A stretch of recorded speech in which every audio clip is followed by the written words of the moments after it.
The secrets of both Kennedy assassinations may lie buried in a desert cemetery in Arizona. They called him a man of 1,000 faces. That's what he was called.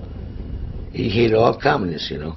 He what you call 100% American all the way through. You don't mess with him and he'll blow your ass apart. Morales was a legendary backstreet operator for the CIA. If you saw him on the streets of the South American capital, you knew a coup was about to happen. That's when the terrorists took over for 3.5 years. They went from door to door. Vive aquí, Juan Perez, you know, so they opened the door. You had to kill children, old man, anybody that's there got killed, right down the line. All these holy people that think that by talking to people you're going to get it done, you got to kill them. From there they had to go to Chile, overthrow old Allende.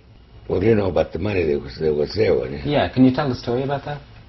Well, I know the fact there was $10 million there that disappeared.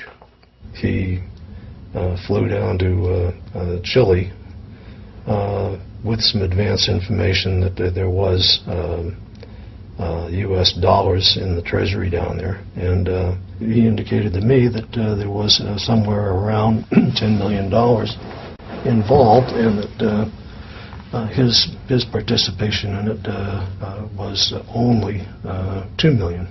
And then it was within 2 or 3 months of that, David asked me to buy as much land as I could buy without anybody starting to talk about it, just be very quiet about it.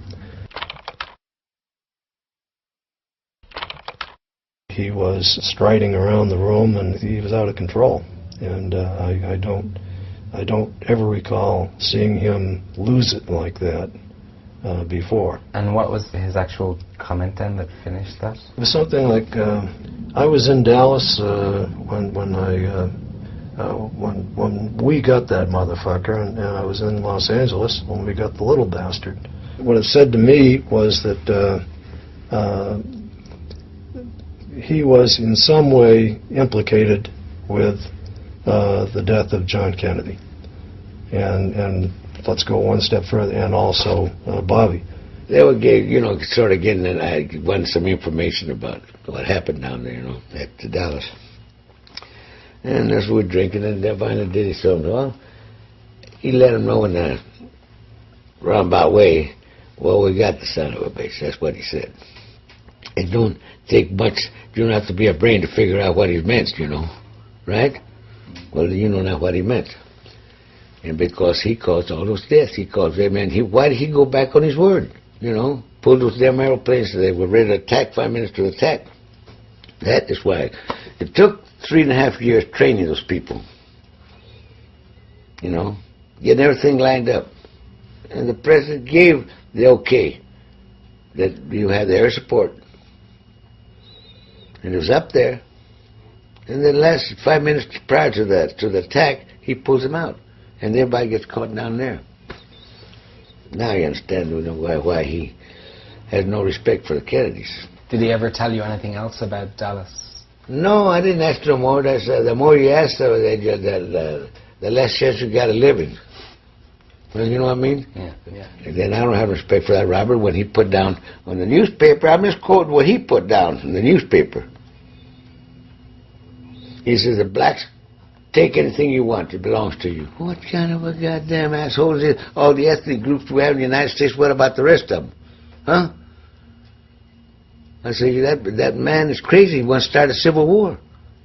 Right here in the United States with that stupid talk like that. And then he got knocked off the herd, didn't he? You talk real pretty, Talk all you want to. Action's what you need, man, and you better know it. It's like theory. Theory's great, but it ain't worth the damn if you're not streetwise. And Diddy was streetwise. And so in the same conversation, Robert said that Diddy said, I was in Los Angeles too when we got the little bastard, meaning Bobby. No, he was in Los Angeles, but he didn't say that we got him, that they got him. Because that's just a difference, the wording, Because the only reason he'd be in that area at that moment, because he had his daughters were married, one of them was living over there, Okay.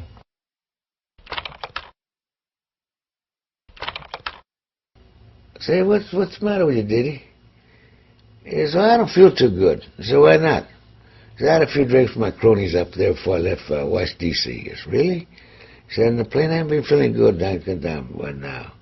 I said, I was just waiting for you because I'm going to take off and go to Wilcox. You know, he used to leave his truck right then and drive over there.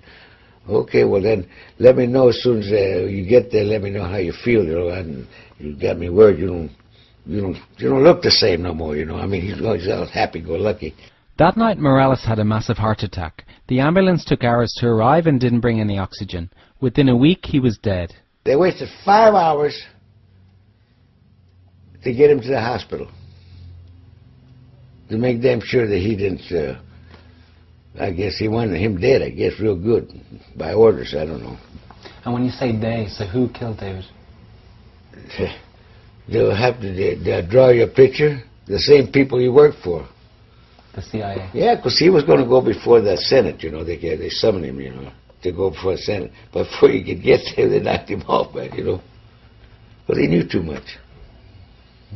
Yeah, he was the number one man in the CIA. You only had two bosses, the president and the head of the CIA. And didn't he have plans to teach? Yeah, he wanted to go teach at Flagstaff, political science.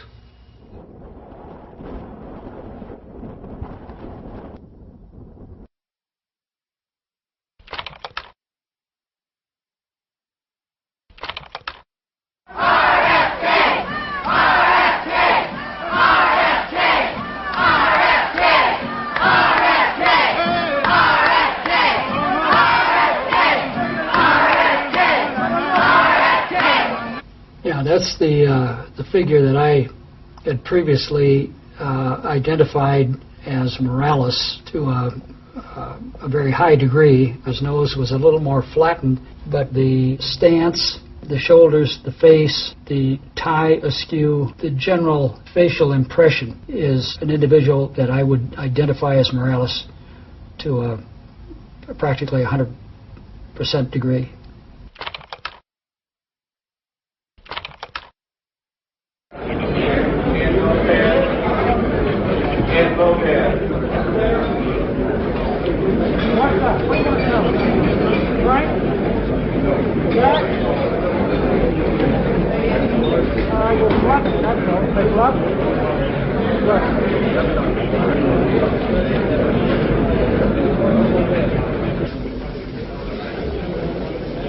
Please, could we ask for your cooperation? Those of you inside of the circle around here, could you move back, please, in a way you can't do anything, and you can't see anything, and there's nothing here.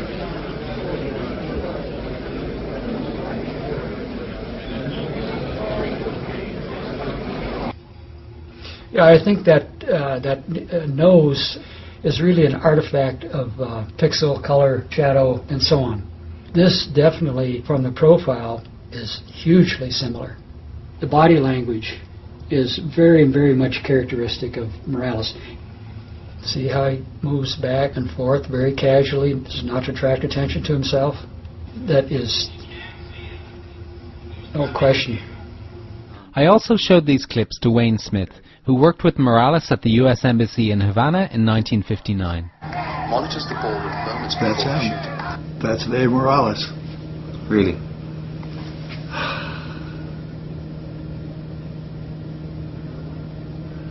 Yeah, I'm virtually certain. Is there anything? No, we see him again. We see him go again. ahead. Let's do and it. you'll see him Yeah. repeated. Yeah. Body language is very, very much characteristic. Yeah, I mean, he turns that way. That's Morales. That's Morales. Back and forth. Yeah, I knew Morales quite well. He worked in the CIA station in Havana when I was third secretary of the political section. 59 until we broke relations in 61. I saw him again a number of times, and I saw him in Argentina. We got into an argument about Kennedy, Bay of Pigs, and all that. And what he said was that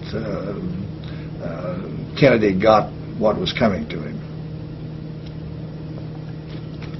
And did he give any indication that he might have been involved in some way? He didn't.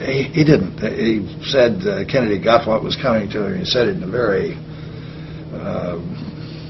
determined, way, so he took great satisfaction in it, but no, he didn't. Is there a benign explanation for why he would be there? Well, I don't see any. I mean, if the CIA or the security division of the Department of State ordered him to be there to protect Bobby Kennedy, that'd be one thing, but I don't think that's the case. And if they didn't, then there is no benign explanation that I can think of. And is David Morales a suitable figure to protect Bobby Kennedy? No. No, I mean, in my wildest imagination, I couldn't imagine assigning David Morales to protect any of the Kennedys. Bobby Kennedy is assassinated. David Morales is there. Well, the two things have to be related. After these interviews, I found more clips of the same man emerging from the pantry among a group of police officers. And was taken away by the police. As we understand it, there was only one person involved in the shooting. Minutes later, he's seen lurking in shadow outside the pantry doorway, and popping his head around the doorway 2 minutes later to listen to Valerie Schulte, the official girl in the polka dot dress. Again, Ayers and Smith identified this man as David Morales. The LAPD showed a 20-minute film of the shooting to witnesses and investigators. It included the following clip of two men walking through the ballroom from the direction of the pantry as panic spreads that Kennedy has been shot.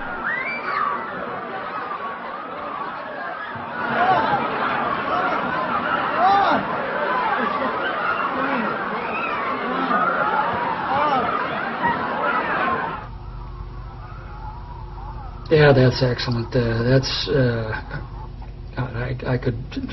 I could certainly verify 90% ID of Gordon Campbell.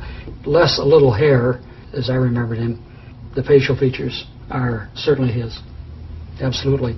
And, I'm looking beyond the face. I'm looking at the body, the carriage. Take a look at that again. It's a wonderful setting for an assassination because the obvious thing that's going to happen is this total and complete chaos, and you can get lost in the crowd. Obviously, the two of them are together. They're looking for a way out because this fellow is guiding him, showing him an exit. Before I finally located a clean print of this clip, Campbell appeared to be carrying something in his hand. The clean print shows his hand is free, but held in an unusual manner across his chest. Campbell also appears in a photograph taken in the ballroom a couple of hours before the shooting. I would say better than 90%, Shane, that these are the same individuals. And can you identify the man with him? No, I told you that face is familiar, but I've looked at that photograph. I can't. It does not surprise me at all that these folks would be so audacious as to believe that they could pull this off. In fact, they did.